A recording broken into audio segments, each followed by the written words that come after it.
Bonjour tout le monde et bienvenue. Je suis le prophète apostat. En tant que musulman turc qui est né en Allemagne, j'ai vraiment essayé d'aimer la Turquie. J'ai fini par la haïr bien plus que le jour où je suis arrivé, et quitter l'islam n'a fait que renforcer ce sentiment de détestation. J'aurais pu rester en Turquie et exiger de changer le pays conformément à mes valeurs et opinions occidentales, mais ce que j'ai fait au lieu de cela a été de quitter le pays et me rendre aux États-Unis d'Amérique où je me sens à nouveau chez moi, ayant retrouvé des valeurs que j'aime réellement. Beaucoup de gens ne font pas ça. Ils restent dans un pays qu'ils n'aiment pas et vivent avec des valeurs qu'ils rejettent fermement. Et je ne serai jamais capable de comprendre cela. Mes parents déménagèrent en Allemagne dans le cadre d'un concept que l'État allemand appelait Gastarbeiterprogramm, programme des travailleurs invités. L'idée était d'accueillir des travailleurs de différents pays pour une courte durée parce qu'il y avait une pénurie de main-d'œuvre en Allemagne. On pensait que ces travailleurs étrangers travailleraient en Allemagne pendant quelques années, aideraient à construire les industries allemandes qui étaient déjà en plein essor, et puis qu'ils retourneraient dans leur pays natal et aideraient ces pays à se développer de la même manière avec l'argent et l'expérience qu'ils avaient obtenus dans l'Allemagne industriellement supérieure. C'était un échange gagnant-gagnant. Du moins c'est ce qu'ils pensaient. Ils avaient tort. L'Allemagne, au départ, ne voulait pas d'accord sur les travailleurs invités avec la Turquie, mais a fini par signer cet accord sous la pression des États-Unis qui considéraient la Turquie comme un allié potentiel dans la guerre froide. Le Maroc et la Tunisie furent les suivants. Les Turcs formèrent rapidement la majorité parmi ces travailleurs invités parce que l'Allemagne était tellement prometteuse pour les Turcs qui avaient des difficultés politiques et financières.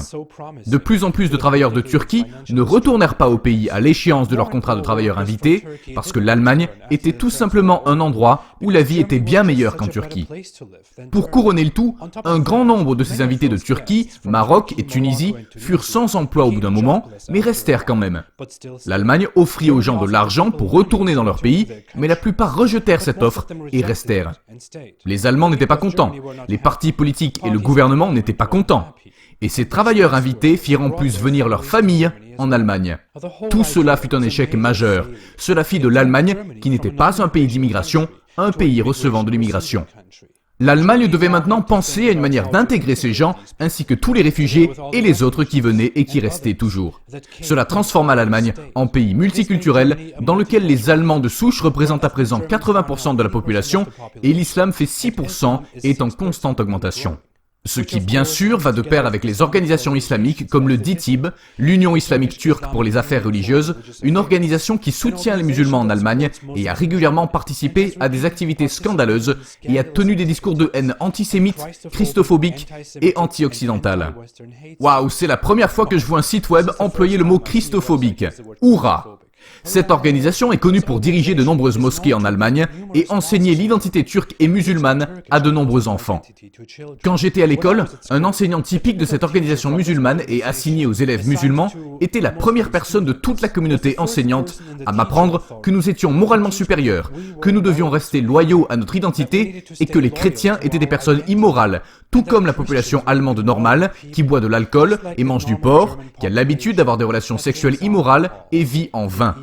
C'est drôle, je n'ai jamais obtenu de réponse satisfaisante à la question de savoir pourquoi nous vivions en Allemagne, si c'était ainsi que sont les Allemands, si c'est cela que nous pensons d'eux, et si nous sommes meilleurs. Eh bien, tu sais, nous sommes ici, maintenant, et peut-être, tu sais, les choses vont changer dans le futur.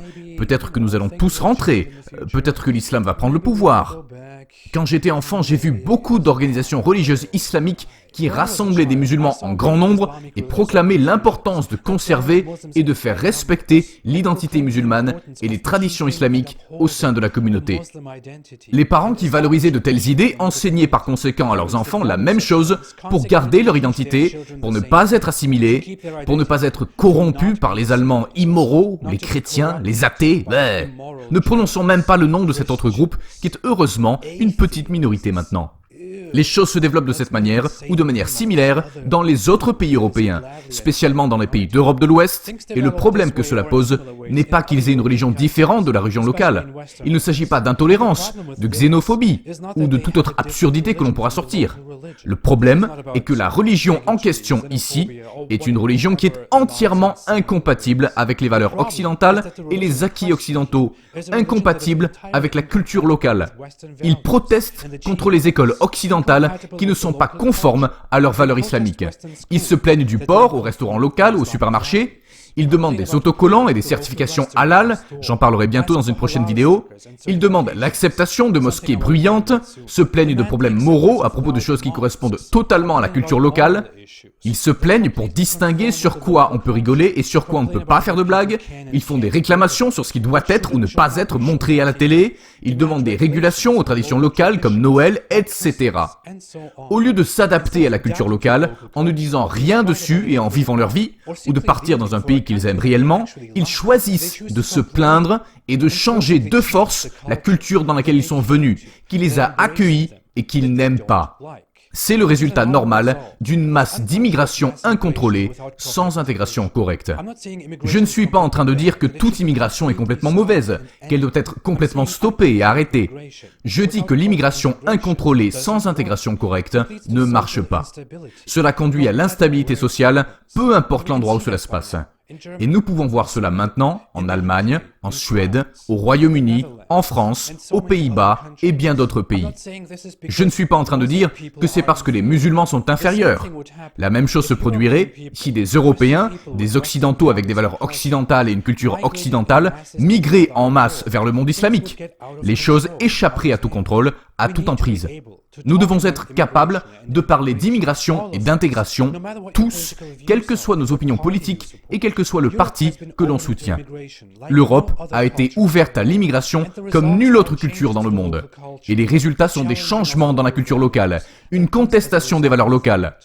En conséquence, la riche histoire et l'immense culture de l'Europe devront passer par une transition dont beaucoup de gens probablement ne veulent pas parce que les gens veulent protéger les valeurs qu'ils ont, les valeurs qui ont fait leur grandeur. Cela n'a rien de propre à l'Europe.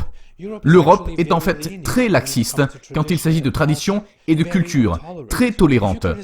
Si vous critiquez les traditions nationales et les valeurs nationales en Turquie, vous serez appelé un traître par la vaste majorité de la population et pouvez même être confronté à des problèmes judiciaires. Et la vaste majorité de la population voudra préserver l'identité turque.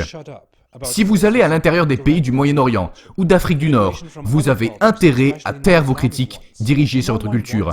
L'immigration venant d'autres cultures, et spécialement les immigrations non islamiques, personne n'en veut dans les pays musulmans. Donc pourquoi l'Europe est-elle si différente, si ouverte? Pourquoi les uns traitent les autres de racistes en Europe, quand ceux-ci veulent simplement protéger l'avenir du pays qui a connu la grandeur jusqu'à présent? Prenons la liberté d'expression par exemple, une valeur merveilleuse qui est parfaite pour le progrès et pour un gouvernement populaire, une valeur que l'on peut difficilement trouver dans le monde. Si vous êtes une personne libérale de gauche et que vous pensez qu'être concerné par l'immigration est tellement nazi, vous devez vraiment avoir peur de perdre cette valeur. Comment ferez-vous pour vous exprimer si vous n'avez plus de liberté d'expression dans le futur?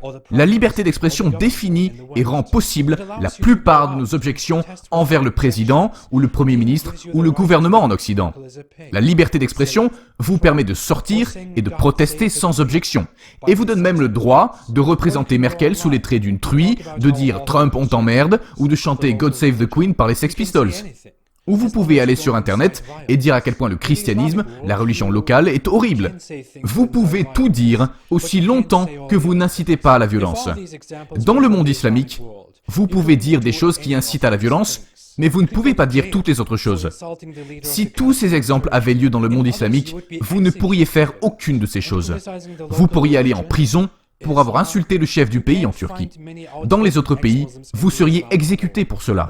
Et si vous critiquez la religion locale, l'islam, vous ne pouvez pas trouver beaucoup d'ex-musulmans qui se déclarent comme tels dans le monde islamique.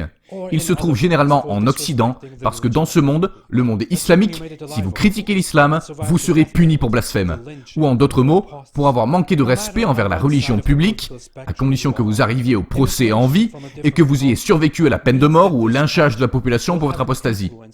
Peu importe de quel bord politique vous êtes, l'immigration provenant d'une culture différente signifie que cette culture aura une influence sur votre pays, et voudra certainement le changer, si la part immigrée de la population ne s'intègre pas avec succès, ce qui, les Allemands à présent le savent, après avoir discuté de cela pendant 4 décennies, bien souvent ne marche pas. Oui, je suis un immigré intégré, mais je ne suis pas dans la majorité. Je pourrais me faire traiter de traître. Je me fais traiter de traître ou de rebelle par la plupart. Nous pourrions parler des droits des femmes et de la manière dont les femmes sont traitées. Nous pourrions parler des droits des LGBT, des mariages homosexuels. Nous pourrions parler de l'influence religieuse dans la politique nationale, de la liberté de la presse ou simplement de la liberté en général.